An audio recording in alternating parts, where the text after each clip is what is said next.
नमस्कार, आदाब, सत श्री अकाल। मित्रों, स्वागत है आप सभी का समाधान कार्यक्रम में। एक एरोप्लेन यदि ज़मीन पर ही खड़ा रहे तो वो हमेशा सुरक्षित रहेगा। लेकिन आप जानते हैं कि एरोप्लेन ज़मीन पर खड़े रहने के लिए नहीं बनाया गया है, उसे तो आकाश में उड़ना ही है। यदि पायलट एक्सपर्ट होता है तो आंधी और तूफान से नहीं घबराता, लेकिन अपनी जहाज को गंतव्य तक सुरक्षित पहुंचा देता है। वैसे यदि हम भी एक्सपर्ट ड्राइवर बन जाएं, एक्सपर्ट पायलट बन जाएं, तो समस्याएं हमें नहीं परेशान करेंगी, बल्कि हम अपने जीवन की यात्रा को सकुशल पूर्ण करेंगे और उसका पूर्ण आनंद भी लेंगे। समाधान भी आपको यही सिखाता है और हमें यही सिखाते रहते हैं हमेशा आदरणीय सूर्य भाई जी। आइए उनका स्वागत करते हैं। भ्राता जी, आपका बहुत बहुत स्वागत है। शुक्रिया। भ्राता जी, जीवन में हम हमेशा सोचते हैं कि बिल्कुल स्मूथ रोड्स ही हमें मिलें, कभी भी आंधी तूफान का सामना ना करना पड़े। क्या ये दृष्टिकोण या क्या ये सोच सही है? वास्तव में आज मनुष्य भौतिकवादी इतना हो गया है, या यूं कहें वो आराम पसंद हो गया है, या यूं कहें कि वो हर चीज को सुलभ देखना चाहता है। जी, तो वो इधर उधर होते ही उसका मानसिक बैलेंस बिगड़ बिगड़ जाता है। जाता है। जैसे आप उदाहरण दे रहे थे एक एरोप्लेन का, जी, लेकिन उस कैप्टन को बहुत नॉलेजेबल होना चाहिए और गंतव्य की पूरी जानकारी, अपने ऊपर उसकी आत्मविश्वास भी। दिशा, अपने पर आत्मविश्वास, भय नहीं। जी, अगर एक कैप्टन भयभीत हो जाएगा तो कुछ का कुछ कर बैठेगा। इसलिए अगर बादल आ गए हैं, अगर काला बादल आ गया सामने, अगर तेज हवा चलने लगी है और टकराने लगी है प्लेन से, तो वो उसको संभालना जानता है, वो भयभीत नहीं होता। तो यही मनुष्य के साथ है कि जीवन के इस सफर में उसको नॉलेजफुल होना चाहिए, उसको हर चीज़ की जानकारी होनी चाहिए, उसे बहुत बहादुर भी होना चाहिए और निर्भय भी होना चाहिए। और ये जो कामना है कि सब कुछ स्मूथली चले, है तो ठीक बात, कोई भी संघर्ष तो चाहता नहीं। हमारे से भी कोई पूछे तो हम चाहेंगे सब कुछ अच्छा अच्छा चलता रहे, अच्छा अच्छा मिले, जहाँ हम जाएं लोग अप्रिशिएट करें, जो कुछ हम बोले लोग उसको ध्यान से सुने, कहीं भी कुछ गड़बड़ सड़बड़ ना हो। लेकिन हम क्रिएटर भी तो हैं, तो हम परिस्थितियों को और समस्याओं को अपने अनुसार टर्न भी कर सकते हैं, उन्हें मोड़ भी दे सकते हैं। तो हम बहुत बहादुरी से, निर्भयता से, अगर जानकारी के साथ आगे बढ़ेंगे तो समस्याएं तो हैं। और जैसा हम देख रहे हैं, दिनों दिन संसार में समस्याएं बढ़ती जा रही हैं और इनके कारण ये मनोविकार हैं। तो अगर हम थोड़ा सा अपने अंदर स्पिरिचुअल पावर भरें, यानी बहादुरी, और भय को समाप्त कर दें और एक एटीट्यूड बना लेंगे, जो कुछ होगा अच्छा होगा। हम भगवान के बच्चे हैं, हमारे साथ कुछ भी खराब होने वाला ही नहीं है, सब कुछ अच्छा होगा। इसके मैंने बहुत गुड रिजल्ट पाए अपने लिए। तो वास्तव में ये समस्याएं हमारे लिए वरदान बन सकती हैं। हर चीज़ हमें कुछ सिखा कर जाएगी, हमारे विवेक का विकास करेगी और हमें शक्तिशाली बनाएगी। बिल्कुल, एक बहुत सुंदर बात भ्राता जी आपने कही कि यदि पायलट के पास पूरी जानकारी है, यदि उसके पास बहुत सुंदर विश्वास है, तो वो कभी भी घबराएगा नहीं, भले ही आंधी आए या तूफान आए। वैसे ही जीवन के सफ़र में यदि हम अपने आप को सक्षम बना लें, आत्मिक शक्तियों से भरपूर कर लें, तो वो चीज़ें हमें परेशान नहीं करेंगे, लेकिन हम सुरक्षित रूप से, आनंदित रूप से अपने बिल्कुल, गंतव्य एक तक पायलट पहुँचेंगे। जानता है अगर काला बादल आ गया, काले बादल में जरा गर्मी ज़्यादा होती है, जी, तो वो प्लेन को ऊपर उठा देगा या उसके नीचे ले जाएगा या दाएं बाएं कर देगा, वो उसको ज्ञान है। जी, हमें भी समस्याओं के निपटने का ज्ञान होना चाहिए। आजकल बिल्कुल। ये बहुत बड़ी चीज़ हो गई है, एजुकेशन तो बहुत बढ़ गई, लेकिन जीवन में जो चैलेंजेज आते हैं या जो बुरा व्यवहार होता है, गलत चीज़ें होती हैं। उदाहरण के लिए मैं बताऊं, मेरे पास एक साइंटिस्ट आए अभी अभी, जी, पीएचडी किया हुआ और कराते हैं। तो डायरेक्टर को उनकी किसी ने गलत रिपोर्ट कर दी और उनका डिपार्टमेंट चेंज कर दिया, ऐसी जगह भेज दिया जहाँ कुछ काम नहीं। जी, तो मैंने उन्हें कहा कि तुम्हें तो खुश रहना चाहिए, पर कहा मैं करूं क्या वहाँ, मेरा तो विकास रुक गया, वहाँ तो मैं एक वॉचमैन की तरह बैठा रहता हूँ ऑफिस में, कोई काम वहाँ नहीं है। तो डिप्रेशन होने लगा, खुशी चली गई, उसके चेहरे से दिख रहा था, चेहरे पे सिकुड़न आ गई। पीएचडी किया हुआ व्यक्ति, बहुत अच्छी पोस्ट पर, बहुत अच्छी सैलरी, लेकिन जीवन में उदासी छाई हुई है। तो कहीं भी हमारी एजुकेशन में ये नहीं सिखाया जाता कि जब तुमसे कोई ऐसा व्यवहार कर दे तो तुम क्या करो। बिल्कुल। तो मैंने उसको अच्छी अच्छी बातें सिखाई और पहली बात यही कही कि मान लो तुम डिप्रेस हो जाओ, डिप्रेशन में रहने लगो, तुम्हारे परिवार का क्या होगा, और तुम्हारी इन रिसर्च का और तुम जो काम करने चाहते हो उनका क्या होगा। और इतने एजुकेशन का कोई हाँ, फायदा ही फायदा नहीं नहीं। है। तो तुम अपने को इससे बाहर निकालो और just wait for the good time. कभी कभी ऐसा होता है हमारे जीवन में कोई बुरा समय आता है, इसको गुजार दो और अपने डायरेक्टर्स को फिर से एक एप्लीकेशन दो, फिर से उनसे प्यार से जाकर बात करो। मैंने पूछा उससे, कहा मेरे मन में बहुत घृणा हो गई है, उसके लिए नफरत हो गई कि उसने किसी स्टूडेंट की बात सुन के मेरे विरुद्ध इतना बड़ा निर्णय ले लिया। मैंने कहा तो आप थोड़ा दिन मैंने उसको एक स्पिरिचुअल प्रैक्टिस सिखाई, ये करो, अपने मन की भावनाओं को शुद्ध करो और फिर जाओ उनसे मिलो बहुत प्यार से, बहुत पोलाइटली मिलना, गुस्से से नहीं, और अपनी बात रखना, तो सब कुछ ठीक हो जाएगा। तो मैं ये देख रहा था कि देखो हमारी एजुकेशन में बड़ी बड़ी डिग्रियां लोगों ने ले ली हैं, लेकिन जीवन जीने की कला, समस्याओं को पार करने की विधि, अपने को एम्पावर करने का तरीका, अपनी बुद्धि को एक सही दिशा देने की जानकारी, ये एजुकेशन कहीं नहीं है। तो एजुकेटेड होकर भी मनुष्य अपने को कहीं कहीं खाली महसूस करता है। ऐसा लगता है उससे कि मेरे से अच्छे तो वो लोग हैं जो छोटी सी दुकान कर रहे हैं और खुश रहते हैं। मतलब यही बात हो गई कि हम क्वालिफिकेशन तो दे रहे हैं आज, लेकिन क्वालिटीज़ डेवलप नहीं कर रहे हैं। और ये जो जीवन जीने की कला है, जीवन मूल्य हैं, ये कहीं ना कहीं ऐसे समय पे बहुत ज़रूरी हो जाते हैं जब हम फील्ड में आते हैं, जब ऐसी विपरीत परिस्थितियों का हमें सामना करना पड़ता है। तो डिप्रेशन में ना जाए, निराश ना हो, लेकिन हिम्मत बनाए रख के आगे बढ़ना, ये जो कला है सचमुच आज बहुत ज़्यादा जरूरी हो गया हर एक व्यक्ति के लिए। हमारे पास बहुत एजुकेटेड लोगों का प्रोग्राम चल रहा है। ये केसेस आ रहे हैं कि सारी थीसिस मैंने लिखी, लेकिन मैं बहुत जेंटल हूँ, दिला दूसरे को दी। था मेरी मेहनत, चली गई उसको, मैं बहुत उदास हूँ। मैं उन्हें कहता हूँ सर ये आपने कहा, अरे ठहरना दूसरी कर लेना, क्या हुआ है। तो लोग इस तरह का व्यवहार करते हैं, और जिसके साथ किया जा रहा है वो मानसिक रूप से बेचारा त्रस्त हो जाता है, उसकी खुशी चली जाती है। वो कह रहे हैं मैं दूसरा क्या करूं, अब मुझे कितनी मेहनत करनी पड़ेगी दूसरी थीसिस दूसरे टॉपिक पर लिखने के लिए। तो ये सब समस्याएं आजकल बहुत बढ़ रही हैं, और ये समस्याएं एजुकेटेड लोगों में बढ़ रही हैं, उन लोगों में बढ़ रही हैं जिनकी तरफ लोग प्यासे नज़रों से देखते हैं कि ये हमें नई चीज़ दे रहे हैं, तो इनका जीवन तो मुक्त होगा, लेकिन मुक्त किसी का भी नहीं है। तो समस्याएं बढ़ रही हैं, और मैं तो सबको यही कहा कल कि देखो हमें स्पिरिचुअल पावर की ज़रूरत है। स्पिरिचुअल पावर इस समय संसार के लिए ऑक्सीजन का काम कर रही है। जैसे कोई पेशेंट होता है और बिल्कुल लास्ट स्थिति में पहुंच गया तो ऑक्सीजन का सिलेंडर लगा देते हैं ना, तो ये संसार भी ऐसी स्थिति में पहुंच गया है दयनीय में, इसको भी ऑक्सीजन की ज़रूरत है जिंदा रखने के लिए, और वो ऑक्सीजन केवल स्पिरिचुअलिटी है, रूहानियत है। इसके बिना तो ये संसार मरने की दिशा में तेजी से आगे बढ़ रहा है।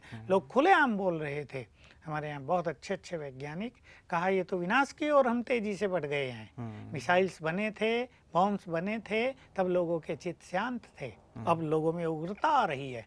तो वो इन मिसाइल्स का करेंगे क्या, ये अब हमारी समझ में आ रहा है। बिल्कुल बिल्कुल। तो एक सचमुच एक ऐसी दिशा में संसार जा रहा है जो बहुत ही दयनीय और चिंतनीय विषय है। इसलिए वास्तव में हम सबको स्पिरिचुअलिटी की आवश्यकता है, जिसकी बार बार आप चर्चा करते हैं कि हम आध्यात्म की ओर बढ़ें, राजयोग मेडिटेशन करें, ताकि चित्त भी हमारा शांत हो और हम इंटरनली इतने एम्पावर हो सकें कि आने वाले समय में अपने आप को बचा सकें, सर्वाइव कर सकें, और साथ ही दूसरों को मदद भी कर सकें। बिल्कुल, चैलेंजेस बहुत हैं और बड़े बड़े आएंगे, अनएक्सपेक्टेड चैलेंजेस हमारा इंतजार कर रहे हैं, वो हमारे सामने आने वाले हैं। तो जीवित वही रह सकेगा, खुशी में वही रह सकेगा, मानसिक संतुलन वही रख सकेगा जिसके पास स्पिरिचुअल पावर होगी। अन्यथा धन संपन्न, पद पोजीशन से संपन्न, बहुत अच्छे परिवार से संपन्न व्यक्ति अति त्रस्त हो जाएंगे। उनके सामने भोजन होगा लेकिन भोजन खाने को इच्छा नहीं होगी, उनके पास सुंदर सुंदर बिस्तर होंगे लेकिन नींद नहीं आएगी, उनके पास सब कुछ होगा लेकिन इलाज नहीं हो पाएगा। ये स्थिति तेजी से बढ़ती जा रही है। बिल्कुल बिल्कुल। आपने मानसिक समस्याओं की बात कही है भ्राता जी, और हम लोगों ने विशेष विचार भी किया था, क्योंकि संसार में बहुत ज़्यादा मानसिक समस्याएं बढ़ती जा रही हैं, तो हम मानसिक समस्याओं पे भी विशेष रूप से चर्चा करेंगे, ये हमारा विचार था ही। लेकिन लोगों के इतने प्रश्न फ़ोन के माध्यम से और ईमेल से आ रहे हैं कि विचार आया कि पहले इनके प्रश्नों का हम समाधान कर दें, ताकि फिर हम उनके विचारों को लें। भ्राता जी, एक विशेष बात, इससे पहले कि मैं प्रश्नों पे आऊँ, आपने एक बात विशेष कही, मानसिक समस्याएं बढ़ती जा रही हैं, और इसका एक विशेष रूप देखने में आ रहा है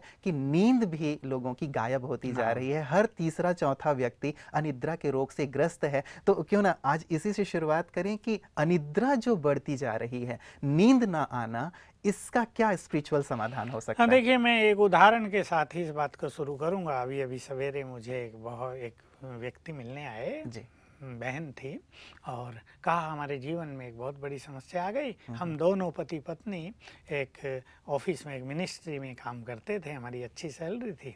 वो कह रही थी मेरे भाई ने मेरे पति को कहा कि क्या नौकरी धंधों में लगे हुए, चलो मेरे साथ जो बड़ा काम चल रहा है उसमें शामिल हो जाओ, बहुत पैसा आएगा, इसमें तुम क्या ये सब थोड़े से पैसे कमाने के लिए लगे हुए। और मेरे पति को भी कुछ सूझा न सूझा, और हम दोनों ने वहाँ से रिजाइन किया, भाई के साथ लग गए।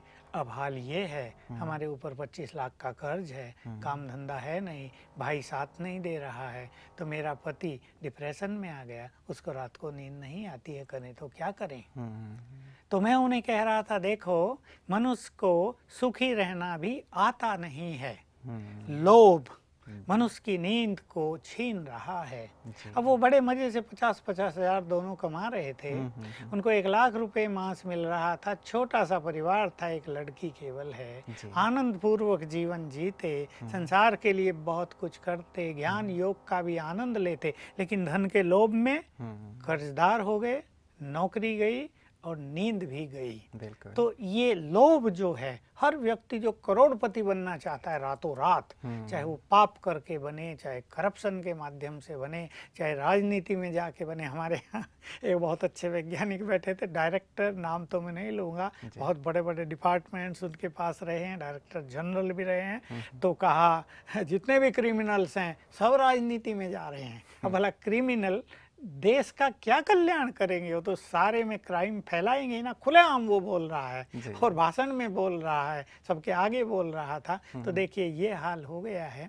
तो नींद इसलिए फिट रही है कि मनुष्य ने लोभ को बहुत बढ़ा दिया है। उसे पैसा चाहिए, उसे सत्ता चाहिए, सत्ता का सदुपयोग करना है, सत्ता से जन कल्याण करना है, सत्ता से अपने देश को बहुत उत्थान की ओर ले चलना, ये किसी के ख्याल में नहीं है। सत्ता चाहिए, पैसा चाहिए, किसी भी तरह आ जाए, इसलिए मानसिक रोग बढ़ते जा रहे हैं। और इसीलिए नींद भी जाती चली जा रही है। चलिए इस पे तो हम लोग और विस्तार से भी चर्चा करेंगे भ्राता जी।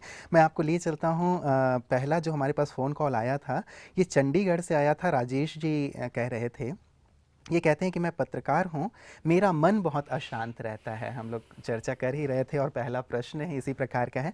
कहते हैं मैं पत्रकार हूँ और मेरा मन बहुत अशांत रहता है, काम करने का मन नहीं करता, मन उखड़ा उखड़ा सा रहता है। मन की ये बेचैनी मेरी समझ से परे है। कहीं घूमने जाओ, फिल्म देखो, पार्टी में जाओ, लेकिन आखिर कब तक? अब तो इन सब से भी मन ऊब गया है। क्या करें मन की शांति के लिए? मुझे लगा पीस ऑफ माइंड चैनल से ही इसका सही उत्तर मुझे मिल सकता है। बिल्कुल मिलेगा, क्यों नहीं मिलेगा।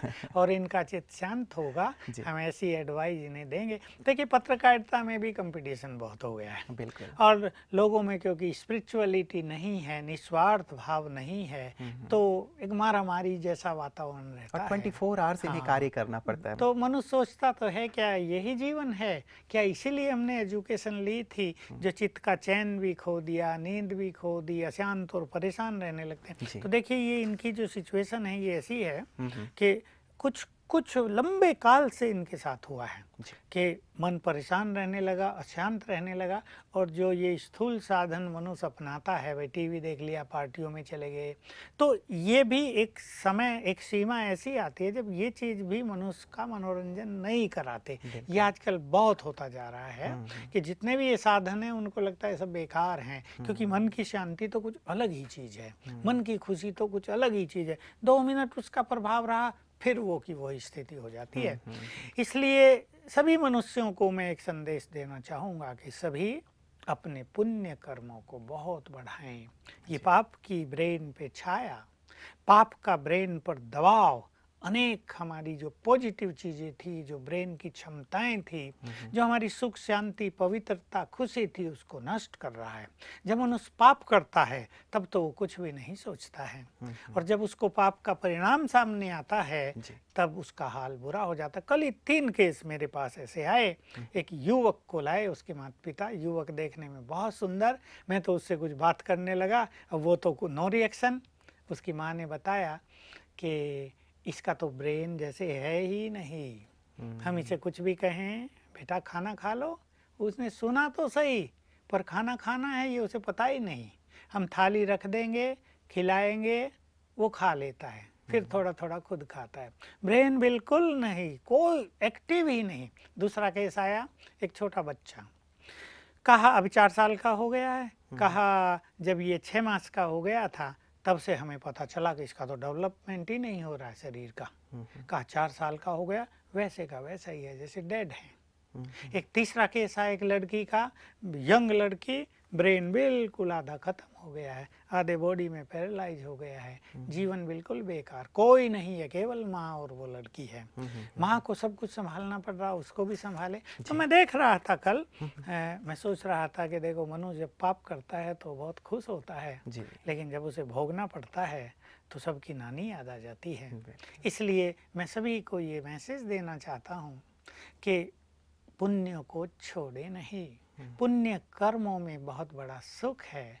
हम किसी का सुख छीने नहीं, हम दूसरों को दुखी ना करें, हम किसी को सताएं नहीं, हम किसी का पैसा ना हड़पें। आजकल जो एक बड़ा पाप चल रहा है, दूसरों का पैसा हड़प लेना, धोखा दे देना, मिलावट कर देना, ये बड़े पाप हैं और फल तो इनका मिलना ही है। ऐसा कोई कर्म नहीं है जिसका फल मनुष्य को न मिले। तो यही बात इन पत्रकार महोदय के साथ भी हुई है अवश्य। अब इनके जो पास्ट के विकर्म हैं वो इनके सामने आ रहे हैं। हो सकता है वर्तमान में इनका कोई भी कारण न हो, सब कुछ इनका अच्छा हो, लेकिन पास्ट का जो कुछ हमारे ब्रेन में भर जाता है, हमारे सबकॉन्शियस माइंड में भर जाता है, हमारे अनकॉन्शियस माइंड में भरा रहता है। देखिए ये बात सभी को जानने की है कि मान लो 1000 साल पहले हमने बहुत पाप कर लिए थे, वो हमारे माइंड में अंकित है और उसका एक स्वरूप है अनकॉन्शियस माइंड। अनकॉन्शियस माइंड उसको मनोवैज्ञानिकों ने इसलिए कह दिया कि वो एक्टिव नहीं होता, लेकिन जैसे कहीं गंदगी भरी हो तो उससे बदबू तो फैलेगी ना। तो वो जो गंदगी हमारे अनकॉन्शियस माइंड में भरी है विकारों की, पाप कर्मों की, उससे निगेटिव एनर्जी निरंतर ब्रेन को आती रहती है और ब्रेन के जो कोई केंद्र हैं, ब्रेन में जो कार्य विधि है उसकी, उसको वो दबाती रहती है, सप्रेस करती रहती है, ख़त्म करती रहती है, डैमेज करती रहती है। तो इसलिए ये सब हो रहा है। खुशी ना होना, मन परेशान रहना, अशांति फील होना, बिल्कुल कुछ काम करने को मन ही ना करना। तो इनके लिए अब बहुत अच्छी बात मैं इन पत्रकार महोदय को कहूँगा कि रोज़ इनको 1 घंटा अपने को अवश्य देना है, ताकि ब्रेन में जो निगेटिव एनर्जी भरी हुई है उसको वो समाप्त करें और जीवन में नई आशा की किरण इनके जगें, इनको अपना भविष्य बहुत सुंदर दिखाई दे और ये भगवान के समीप पहुंच जाएं, उससे मिलन मनाएं। हमारे पास जो लोग भी आ रहे हैं इस तरह के, थोड़े ही दिनों में 6 मास में ही उन्हें लगता है भगवान मिल गए, उन्हें लगता क्या है, होता ही है कि सत्य ज्ञान मिल गया, भविष्य की स्पष्ट जानकारी मिल गई, कल की चिंता नहीं रही, भगवान उनके सिर पर आ गए, भगवान के हाथ में उनका हाथ आ गया, तो जैसे निश्चिंत बादशाह बन गए, बेफिक्र बादशाह। ऐसा बहुतों के साथ हो रहा है। तो इनको समय देना होगा, ईश्वरीय ज्ञान ये लें पहले, तो इनका चिंतन बदले। हो सकता है इनके मन में किसी के लिए कटुता भरी हो, किसी से बदला लेना चाहते हों, किसी ने इन्हें इतना सताया हो कि ये उसके लिए कुछ कर भी ना पाते हों, तो मन डिप्रेस होता जा रहा हो, अशांत होता जा रहा हो। तो इनको बहुत अच्छा अभ्यास करना, सवेरे उठते ही मैं आत्मा पीसफुल हूँ, मेरे जैसा खुश नसीब कोई नहीं। तो मैं एक छोटी सी विधि सबकॉन्शियस माइंड की पत्रकार महोदय को बताना चाहूँगा और सभी हमारे दर्शक उसे कर लें। जैसे ही हम सवेरे आँख खोलें तो हमें 10 मिनट अपने को चार्ज करना है सुंदर विचारों से। तो इन्हें क्या करना है, उठते ही संकल्प करना, मैं तो भगवान का बच्चा हूँ जी। बहुत सुंदर, इस संकल्प से ये अपने जीवन की शुरुआत करेंगे, दिन की शुरुआत करेंगे। मेरा परमपिता तो प्यार का सागर है, मैं भी प्यार से भरपूर हूँ। तो एक सुंदर संकल्प शुरू में, मेरा परमपिता तो शांति का सागर है, मैं भी शांत स्वरूप हूँ। वो तो सर्वशक्तिमान है, उसने मुझे भी बहुत शक्तियाँ दी हैं। वो तो सुख दाता है, दुख हरता है, मेरा जीवन भी सुखों से भरपूर है, आज सारा दिन मैं भी सबको सुख दूंगा। ये जीवन तो सुंदर यात्रा है, मैं बहुत भाग्यवान हूँ, मुझे सुंदर शरीर मिला है, मुझे एक अच्छा काम मिला है, मेरे पास एक अच्छा परिवार है, मेरे पास थोड़ा बहुत धन संपत्ति भी है, मैं अच्छी तरह खा रहा हूँ, रह रहा हूँ, मेरे जैसा भाग्यवान कोई नहीं। संकल्प करें खुले मन से, संकल्प करें मैं बहुत खुश नसीब हूँ, मेरे जैसी खुशी किसी के पास नहीं है। तो इस तरह के संकल्प सवेरे उठ के उनको करने हैं, अपने अंतर मन को बहुत खुशी से भर देना है जी। मेरे जैसा भाग्यवान कोई नहीं, मेरा भविष्य बहुत ब्राइट है, मैं बहुत खुश हूँ, मैं तनाव से मुक्त हूँ। इस तरह के विचार ये सवेरे सवेरे रोज करें, 3-3 बार करें, चौथी बार करें, 5वीं बार करें। तो जो एक मन पे दबाव आ गया है, जो खुशी नष्ट हो गई है, वो सब समाप्त होती जाएगी और इनका जीवन खुशियों से भर जाएगा। तो पत्रकार महोदय को अपने को इतना बिजी नहीं बना देना है कि वो अपने लिए समय ही न दे पाए। बहुतों के साथ संसार में यही हो रहा है कि वो और कामों में तो समय दे रहे हैं, अपने को समय नहीं दे पा रहे हैं। बिल्कुल बिल्कुल। तो अपने आप को थोड़ा सा समय दें, अपने लिए वक्त निकाल करके राजयोग का अभ्यास करें और ख़ास करके सुबह जैसे आपने कहा कि बहुत सुंदर विचारों से स्वयं को भरें। मुझे लगता है भ्राता जी केवल पत्रकार जी का ही ये प्रश्न नहीं है, बहुत सारे लोग संसार में ऐसे हैं जो इसी प्रकार शांति की तलाश में हैं। बहुत लोगों के मन बेचैन होंगे लेकिन वो इस बेचैनी का कारण नहीं समझ पा रहे हैं कि क्यों हम बेचैन हैं। भ्राता जी एक बात आपने विशेष करके कही कि पाप कर्मों के कारण मन अशांत हो रहा है, बेचैन हो रहा है और आपने कहा कि पुण्य कर्म बढ़ाएं। पुण्य कर्म कौन से हैं जो करके हम अपने आप को पापों से भी मुक्त करते चलें और पुण्य का खाता हमारा बढ़ता चले? देखिए मैंने बता दिया कुछ कुछ। आज मनुष्य मोटे तौर पर देखें एक दूसरे से बुरा व्यवहार कर रहा है, वो बहुत ईगोइस्टिक हो गया है जी। वो दूसरे को बुरा बोलने में जरा गर्व महसूस करता है कि है मैंने इसको ये बोल दिया। वो कहीं बिना मतलब ही क्रोध दिखाता है, उसको पता नहीं है कि उससे उनकी मानसिक शक्तियां नष्ट हो रही हैं। वो नॉन वेज खाता है और नॉन वेज आज एक फैशन बन गया है। अनेक युवक आनंद पूर्वक शराब पी रहे हैं और थोड़े दिन में जब उनकी किडनी फेल हो जाती है, जब उनका लीवर जवाब दे जाता है, तब उन्हें अकल आती है कि तो जीवन ही समाप्त हो गया। तो नॉन वेज खाना, दूसरे को धोखा दे देना, दूसरों का पैसा हड़प लेना, झूठ बोलना, चोरी करना, कितने लोग चेन खींच रहे हैं, कितने लोग दूसरों को बिना मतलब सता रहे हैं, कष्ट पहुंचा रहे हैं, दूसरों की जमीन हड़प रहे हैं, जरा सी बातों में थोड़ी से हिस्से लेने के लिए लड़ाई झगड़े पर उतारू हैं। तो ये सब पाप हैं। इनसे बचकर पुण्य कर्म का अर्थ है दूसरों को सुख देना, दूसरों की भलाई करना, सदा सच्चाई और ईमानदारी से कार्य करना, अच्छे वचन मुख से बोलना और सात्विक जीवन व्यतीत करना। ये जो मांस मदिरा का सेवन है, ये तो एक अच्छे मनुष्य को समझ लेना चाहिए, ये असुरों का भोजन है। भगवान ने कह दिया है जो ऐसा भोजन कर रहे हैं वो आसुरी संप्रदाय के हैं। ये हमारी बात नहीं, कोई हमसे नाराज हो जाए, ये तो भगवानोवाच है, गीता इससे भरी पड़ी है। तो इस तरह अपने जीवन को स्वच्छ करेंगे, ये पुण्य कर्म है। तो जो अनकॉन्शियस माइंड में निगेटिव एनर्जी भरी हुई है, हमारे ये पुण्य कर्म उसको रिवर्स कर देंगे, नष्ट करते जाएंगे और ये जो परेशानी होती है, डिप्रेशन होता है, बिना मतलब ही मन उखड़ा उखड़ा सा रहता है, ये सब चीज़ें खत्म। बहुत सुंदर भ्राता जी, आज जो हमारे पास एक विशेष प्रश्न आया था कि मन कैसे शांत हो, बहुत सुंदर आपने इस पर प्रकाश डाला है। इस चर्चा को हम आगे भी आपके साथ जारी रखेंगे। वक्त आज इतना ही इजाज़त हमें दे रहा है, आपका बहुत बहुत धन्यवाद। मित्रों, जैसे घड़ी की सुइयां टिक टिक करके चलती हैं, ये टिक टिक हमें एक संदेश देता है कि सब कुछ ठीक ठीक हो जाएगा। भले ही जीवन में आज अशांति है, लेकिन यदि सही तरीके अपनाए जाएं, सही विचार अपनाए जाएं, राजयोग का सुंदर अभ्यास किया जाए और जैसा कि भ्राता जी ने कहा कि रोज़ सुबह उठते ही अपने मन में बहुत सुंदर विचार लाए जाएं कि मैं बहुत भाग्यवान हूँ, भगवान ने मुझे इस संसार में शांति और आनंद के लिए भेजा है। यदि इस प्रकार के सकारात्मक विचारों के साथ हम अपनी दिनचर्या की शुरुआत करते हैं और दिन भर इन विचारों में रहते हैं, तो मन की अशांति दूर हो जाएगी, मन शांत रहने लगेगा, आनंदित रहने लगेगा और मन की खिन्नता दूर होते ही आप महसूस करेंगे कि वास्तव में जीवन आनंद से परिपूर्ण हो गया है। तो हमारी ढेर सारी शुभकामनाएं कि आपका मन हमेशा शांति और आनंद में रहे। इन्हीं शुभकामनाओं के साथ दीजिए इजाजत। नमस्कार।